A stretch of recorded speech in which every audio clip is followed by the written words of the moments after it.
ভাবছিলাম চাকা চিনা থাকতে গ্যাসের দাম মনে হয় বেশি আসছিল, কিন্তু না, এখন তো ইউনুস সরকার আওয়ার পরে দিয়ে আরো বেশি গ্যাস হয়ে গেছে 2200 টাকা, 1200 টাকার গ্যাস। এখন চিন্তা করতেছে যদি আবার অন্য কোনো দল ক্ষমতার যা, তাহলে গ্যাসের দাম হয়েছে 5000 টাকা। হ্যাঁ, চিন্তা করতেছি ভোট কি দিমু না দিতাম না। আবার চিন্তা করতেছি আমার একটা ভোটের লেগে যদি কেউ ফাঁস ফিল হইব, হয়তো পারে। যদি কেউ ফাঁস হয়ে যাগা রে, আহা, গ্যাসের দাম 5000 হয়ে যাবো গা। এই জন্য আমি আর কাউরে ভোট দিতাম না।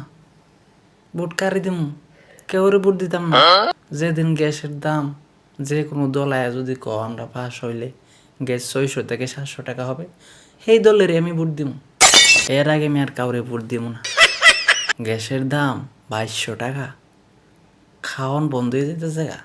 এটি আর কথা হইন না, আমার মাথা নষ্ট। কাউরে ভোট দিমু না ভাই। কেউ যদি আমারে না বলে গ্যাসের দাম যদি না কমা,